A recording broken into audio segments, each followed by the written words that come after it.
Welcome to the Great Detectives of Old Time Radio. From Boise, Idaho, this is your host, Adam Graham. If you have a comment, email it to me, box13@greatdetectives.net. Follow us on Twitter at Radio Detectives and become one of our friends on Facebook, facebook.com/Radio Detectives. Before we do get started, I do want to let you know this program is brought to you in part by the financial support of our listeners. And I want to thank Mark so much for sending along a one-time donation through support.greatdetectives.net. And I also want to thank Renee, who has become a regular Patreon at the rookie level of $2 or more a month at patreon.greatdetectives.net. Thank you so much for your support. Also, over at greatdetectives.net this weekend, check out my review of the Big Finish Sherlock Holmes box set, The Ordeals of Sherlock Holmes. Well, now it's time for today's episode of Dragnet. The original air date, November the 23rd of 1950. And the title is The Big Betty. The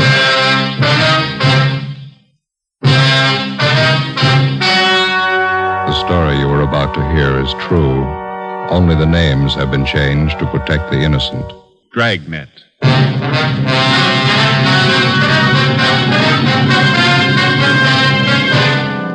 You're a detective sergeant. You're assigned to bunco detail. A gang of petty swindlers has set up operations in your city. They're experienced, cunning. They work fast. Your job, get them.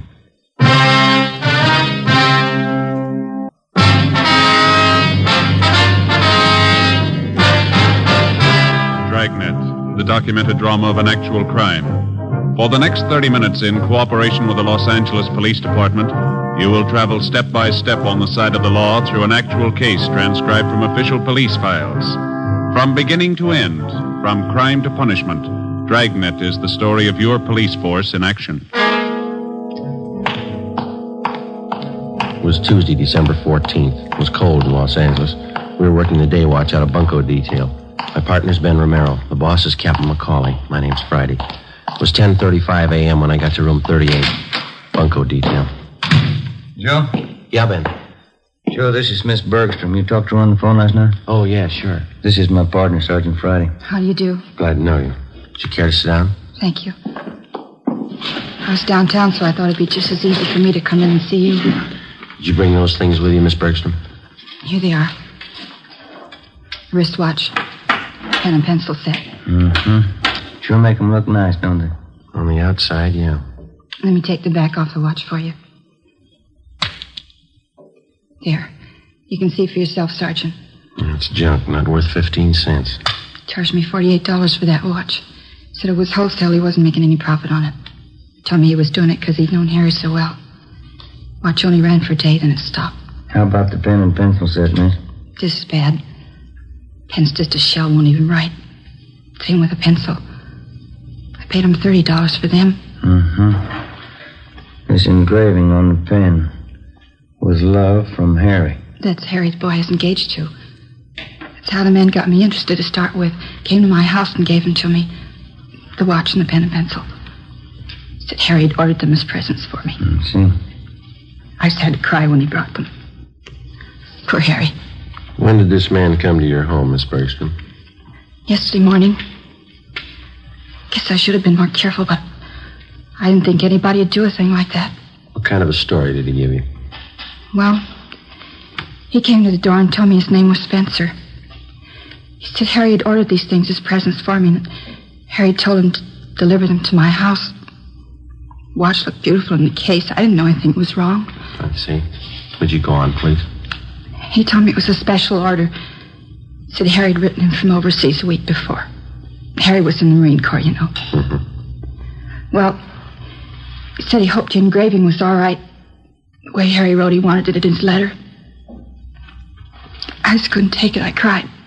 This man, he pretended to be a close friend of Harry? Yeah. That's why I showed him the letter. One from the Marine Corps about Harry being killed overseas. When did you receive that letter, Miss Bergstrom? 2 days before. On Saturday. Harry's name was on the casualty list on Monday. Yes, we understand. What did the man do when you showed him the letter? He sympathized with me. Or he pretended to. I didn't think there was any trick. I didn't think anybody was that low. Pen and pencil set looked a little cheap, but I wanted them no matter how cheap they were. Harry's last present to me, that's what I thought. How did he approach the idea of money? Well, when he was ready to leave, he told me Harry had ordered the things on credit. He said he didn't want to mention it, but he wondered how he could get payment for the watch and the pen and pencil. Well, he didn't show you a bill, did he? An invoice listing the price of the watch or the engraving that was done? No. And I didn't want him bothering Harry's mother or father at a time like this. I borrowed some money from my dad and paid him. Let's see, it's $48 for the watch, $30 for the pen and pencil set. Yeah. He gave me a phone number to call if the watch needed adjustment, and when I found the watch was a fake, I called the number. It was a Chinese laundry. They didn't know anything about it. You haven't seen or heard from this man since he left your house yesterday morning? No. Could you describe this man for us, Miss Bergstrom? What he looked like? Clothes he was wearing? What? It's right here on this slip of paper, Sergeant. I wrote it all out for you. Thank you. Well, you're not alone, if that's any consolation. There's an army widow out in Hollywood who was cheated on the same kind of deal last Friday. It's so cruel using a dead person's name to cheat you. Yes, ma'am. How can anybody get lower than that? They keep trying. Ben and I took Miss Bergstrom's crime report. The phony watch and pen and pencil set were booked as evidence. In the past 2 weeks, we'd received a half a dozen identical complaints from relatives or friends of lately deceased persons. The swindler, or con man, as he likes to be called in his trade, gets the names of lately deceased persons from the obituary column or the military casualty list in the newspapers. And then he fixes up some cheap article of merchandise with appropriate engraving and calls on the friends and relatives of the deceased. He pretends to know nothing about the death of the person whom he claims placed the order for the merchandise. In almost every case, the friend or relative agrees to pay for the articles at some exorbitant price. For the con man, it's a lucrative racket. For the public, a vicious one. Wednesday, December 15th, Ben and I looked up an informant, a former con man. What do you think of it, fellas? Been in business for 2 months, doing fine. What do you think of it? Looks great, Judge. Nice setup. Finest baby laundry in South Los Angeles. That's why I advertise. Hey, you don't think that's too broad, do you? No, I don't think so, Judd. You got some nice equipment here. Baby laundry. How'd you ever get started? Father-in-law set me up with a loan. Says he got tired of me trying to sell him bum watches. Well, that's a good break for you, Judd. Say, you got a couple of minutes? We'd like to talk to you. Sure thing. Come on back here. Okay. Fine, thanks. Yeah, I'm squared away, living a solid life. Not bad at all, you know. It surprised me. You ever see any of the old gang, Judge? Not much, no. Some of the old grifters look me up now and then, try to touch me. No go. Hey, here you are.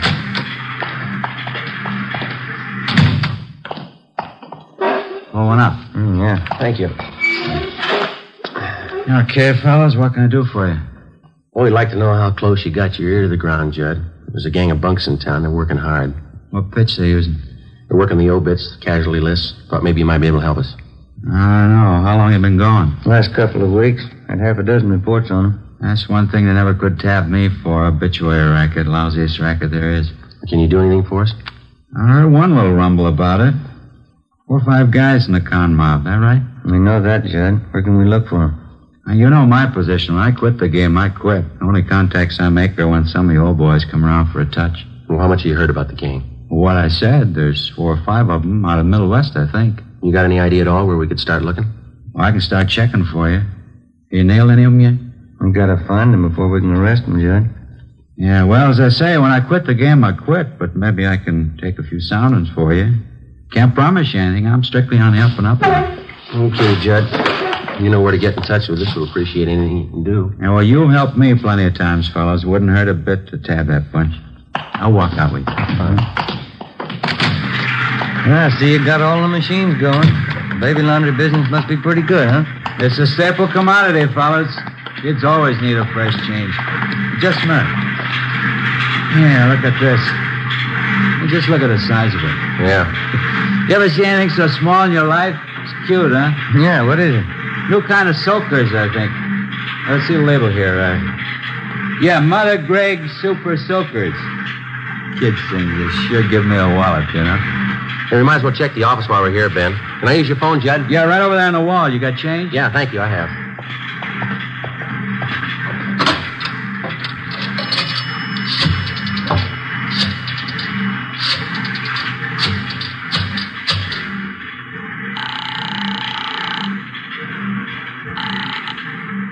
City Hall. 2572. 2572? Bunko fugitive, Brian. Joe Friday, Tom. Anything doing? Yeah, Joe. Think we might have a lead on those bunks working the obituary racket. What do you got? They reached a woman in Highland Park. Where are you? Baby laundry. Oh. Well, it's a Mrs. Westerly. Her daughter was killed in an auto accident. Last night they came around and sold the woman a watch her daughter was supposed to have ordered. Also a necklace and pen and pencil set. $250. Usual junk. Did you talk to this Mrs. Westerly? Yeah, we took the report. The man's description, his M.O., the rest all match up. What's the lead? She watched the man when he left her house. Yeah? He got in a taxi cab. 10:30 a.m. While Sergeants Bryant and Ullery got out a broadcast on the suspect, Ben and I drove to the offices of the cab company where we contacted the special agent. He helped us check the way bills for the preceding night. On the way bill for cab 213, we found the trip listed. Starting point, the intersection nearest the Westerly home. Destination, a hotel on South Flower Street. We went to the hotel and interviewed the desk clerk. From the description we gave him, he identified the man as Fred G. Norris from Minneapolis. At least that's the way he'd signed the hotel register. The clerk told us Norris wasn't in. We had him show us Norris's room. In his suitcases, we found quantities of dime store costume jewelry, monogrammed, and 24 cheap wristwatches and wallets and handbags done in poor quality imitation leather. Also a portable engraving set. The clerk told us that Norris was expected back shortly. We told him to say nothing to the suspect when he arrived. We called the office and arranged for a stakeout at the hotel, and we drove back to the office. 1 p.m. They told us Norris had been recognized from his description and picked up by Unit 17R on the way back to his hotel shortly before noon. Ben and I joined Sergeants Ullery and Bryant in the interrogation room where they were questioning the suspect. He looked about 40 years old, white, male American, about 6 feet tall, 170 pounds. He would admit nothing. Bryant kept questioning him. You're wasting our time on your own, Norris. Face it. You were playing a rough game and you lost. Now, how about it? You're going to feel pretty silly when you find out you got the wrong guy. Who do you work for, Fred? You can do what you want about investigating me. You haven't a thing to hold me on. There's no use wasting any more time. You got that list of victims? Yeah. These are the ones that tabbed Norris. Thank you. A couple more here, Joe. Thanks, man.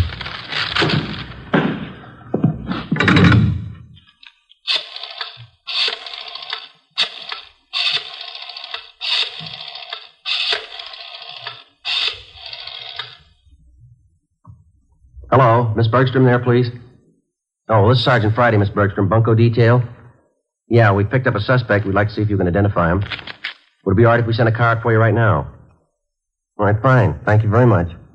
Bye.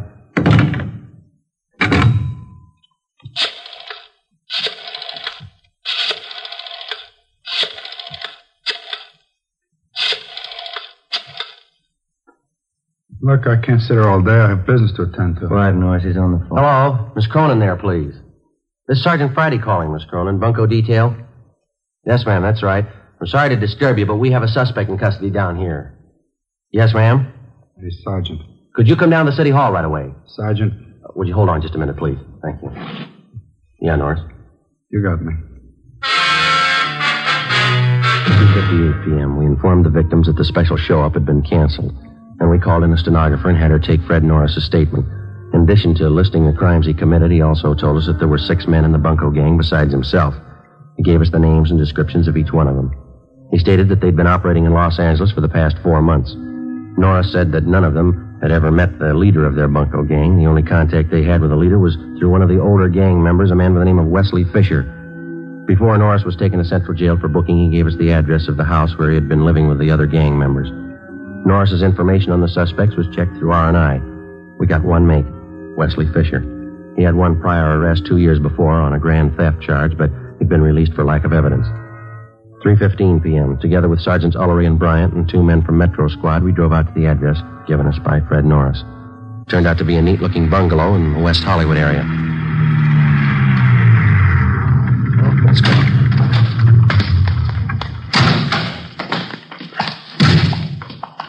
We can take the front door, Joe. Yeah. Say, Tom. Yeah? You want to have Johnson and Brewer cover the back of the place, please? Okay, Joe. Maury and I'll cover the sound. Thanks. Let's go, man. Did you want to see the people who live there?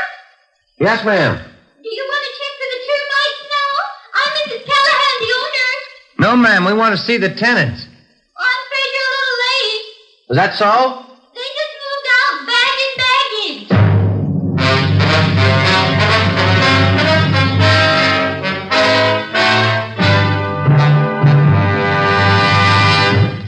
You are listening to Dragnet, authentic stories of your police force in action.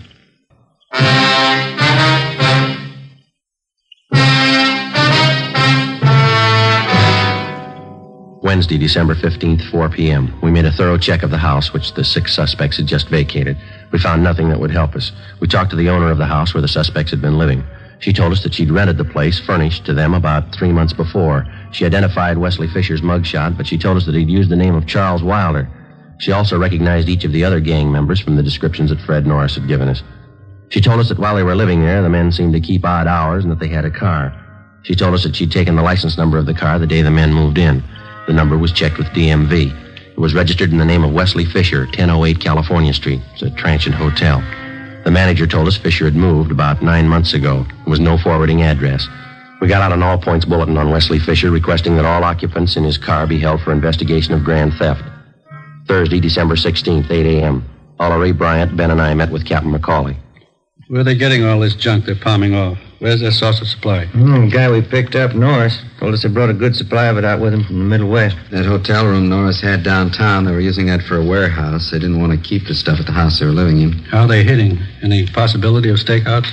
No, not unless we cover every name in the columns. You might have to try it. Something's got to be done. Look at these. 2 more this morning, straight out of the obituary column. Took one family for $90. Another one for $60. How about that last run through the stats office? Help you any? He pulled some more mugs for us. We're going to show them to the victims this morning. How about this Norris? You think he's come up with everything? We were up talking to him again at county jail yesterday. Didn't have anything new, Skipper. We dropped in at the sheriff's bunco detail. They've got one new case, same M.O. Description comes close to one of the guys. The victim was the father of a Navy flyer lost overseas. They sold him a gold watch chain that his son was supposed to have bought him for a present. Solid brass. The sheriff's men got anything new? We've been working pretty close with him. Nothing new. Excuse me. Bunko fugitive, Captain McCauley. May I talk to Joe Friday? Oh, yeah, hold on. You, Friday. Oh, thank you. Yeah. Joe, this is Judd. Can you meet me out at my place? What do you got? The name Wesley Fisher mean anything to you? 8:30 a.m. Ben and I drove out and met with Judd at his home. He was still in his bathrobe when he met us at the door. He told us he had an important appointment downtown at 9 o'clock and he was in a hurry. We talked to him while he shaved. Hope you fellas don't mind. Can't miss this date, lining up some new business, you know. It's all right, Judd. Go right ahead. Yeah, I gotta move fast on these things before they cool, you know. Well, works the same with us, Judd. What's the story? Well, I don't know what's worse. Brother Max called me this morning. You remember my brother Max, don't you? No, I don't think so. He works the Pink Parrot Bar in South Main. When you were in to see me the other day about those grifters you want, I gave my brother a tumble on it. Told him keep an eye open. Hand me that towel, will you? Oh, yeah. Here you go. Thanks. They're all steamed up. What'd Max come up with? Well, he's night bartender at the Parrot, you know. Now, last night he spotted a couple of guys at the bar. Had some day-old newspapers. Uh-huh. They were sitting there with the papers turned to the obituary column, checking off names, writing down addresses. Max is pretty sharp that way. He spotted them right off. Lousy razor. Does Max know these 2 men he spotted? No, not by name, but he knew that one of them lived in a hotel next door to the bar. When the hotel night clerk came in for a beer, and Max asked him about it. He tabbed one of the guys as Wesley Fisher. Did he have anything on the other man? No, the clerk told Max he doesn't live at the hotel, but he spends a lot of time there with Fisher. Had he seen Fisher and this other guy at the bar before? Yeah, Max says he's been in before. Got lashed up a couple times. Mm-hmm. Say, would it be okay to contact your brother at his home, Judd? Sure. We don't want to contact him at the bar. Yeah, sure thing. Get your address as soon as I'm finished here. he just moved. I see. I don't know. Hope I didn't get you guys out here for nothing. We appreciate it, Judd. Looks good. Seems to fit. Had a hotel down there. It's a hang-up, con man. Angles are all there. Let's hope Fisher is. 8:53 a.m. We arrived at the hotel on South Main Street. We checked with the desk clerk, who told us that Wesley Fisher had room 37. As far as he knew, Fisher was in his room. We got a pass key from the clerk and went up to room 37, where we found Fisher and another man. He identified himself as Raymond Breen, one of the gang members identified by Fred Norris. We also found a small supply of cheap watches and pen and pencil sets in Fisher's car. It was parked near the hotel, was impounded. We took both suspects back to the city hall.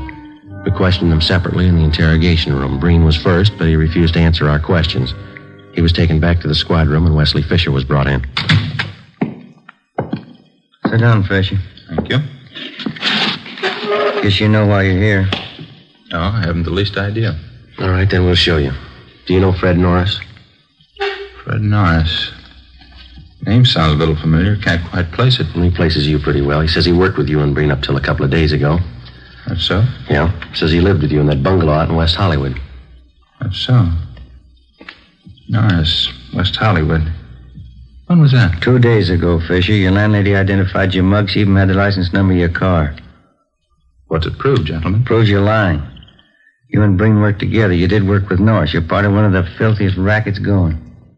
Gentlemen, you're making a bad mistake. No, there's no mistake, Fisher. Your picture's been identified by at least a half a dozen victims. Now, you can go on playing coy all you want, but we can prove that the pen and pencil sets that you sold some of the victims are identical to the ones we found in your car.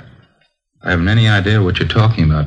Believe me, that's the truth. You wouldn't know the truth if it followed you, mister. Now, look, maybe you're great at conning old men and young girls, but don't try to pass any of it here. Now, just a moment. Now, you listen, you two-bit thief. I couldn't begin to tell you off for the rotten things you've been pulling off in this town for the past 3 months. That young girl who lost her boyfriend overseas, that widow out in Hollywood, the old man in Highland Park whose wife passed away. You must have felt pretty sharp cheating them out of a few bucks. Maybe you don't remember, mister, but we do and they do. And you're going to pay for them. You all through? I'm through, Fisher. You're just starting. I have nothing further to say, gentlemen. You can talk to my lawyer. We'll give him your new address. Yes. County jail. Suspects Wesley Fisher and Raymond Breen were booked and transported to the county jail. Both of them were positively identified by the victims. Warrants were obtained for the 3 suspects, Norris, Fisher, and Breen. They were arraigned and held to answer at a preliminary hearing on several counts of grand theft. During the next 2 weeks and through the Christmas holidays, identical complaints of bunco operations continued to come in. Friends and relatives of lately deceased persons were still being victimized. The gang's operations continued as usual. There was only one change. The crime report showed that a woman was now operating in the obituary racket along with the male suspects. Christmas came and went. On New Year's Eve, Ben and I were assigned to standby duty. A few minutes before 8 p.m., we got a call from the county jail that Wesley Fisher wanted to see us. Went to the 10th floor of the jail, the interview room. I'm not going to take all the heat. They're in just as deep as I am. If they can't do right by me, I'll square it up myself. I'll tell you everything I know. Go ahead, Fisher. What is it? Her name's Betty McGraw. She's the one you've been looking for. The whole idea was hers. She planned it out. She got everybody together. It was her show. Where can we find her? 213 Foster, apartment 8. Wesley Fisher gave a complete statement of all his crimes and also implicated the other members. He told us Betty McGraw was his girlfriend. She'd come up with the idea for the obituary racket. She gathered the men together for the job, and it had been planned that she was to stay in the background. In case of trouble, she would furnish aid to the gang members in the form of bail bond money and lawyers. She received a percentage of the take from each of the gang members. We checked her through R&I. She had a criminal history dating back 11 years. We obtained her mugshot. 10:30 p.m. We went out to the address Fisher gave us. A maid answered the door. She told us that the McGraw woman was not there, that she'd gone to a New Year's Eve celebration at a downtown hotel. It was 11:15 when we got there. We identified ourselves to the special officer at the hotel and showed him the mugshot of Betty McGraw. He thought he'd seen her at the main bar. We started looking. Sure do pack 'em in. Yeah. Say, excuse me, please. Can I get through here? Thank you. Sorry, excuse me. Hey, Joe, over this way. I think we can get through. Okay, do you see her yet? No, they're jammed in there. I can't see a thing, but... Hey, wait a minute. Yeah. Can you see down at the end of the bar there? Where? In the black dress? Oh, yeah, that's her. Would you let her through here, please? Excuse me. Sorry. Joe? Right behind you. Is your name Betty McGraw? Is your name Betty McGraw? Yeah, I'm Betty McGraw.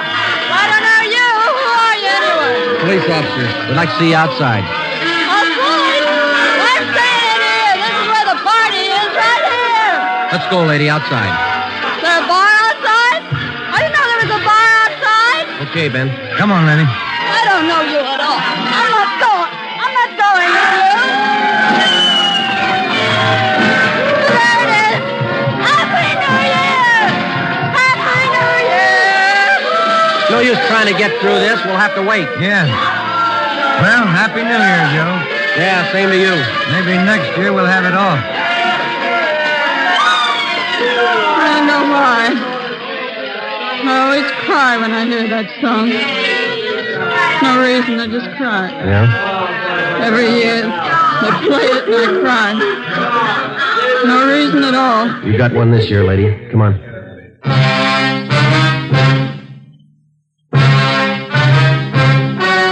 The story you've just heard was true. Only the names were changed to protect the innocent. On March 28th, trial was held in Superior Court, Department 93, City and County of Los Angeles, State of California. In a moment, the results of that trial.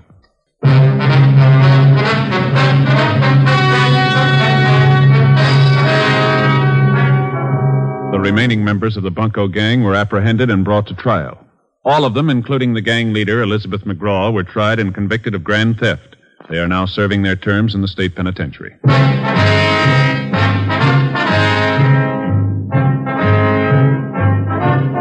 You have just heard Dragnet, a series of authentic cases from official files. Technical advice comes from the Office of Chief of Police W.H. Parker, Los Angeles Police Department. Coming up, We the People, then Screen Directors Playhouse on NBC.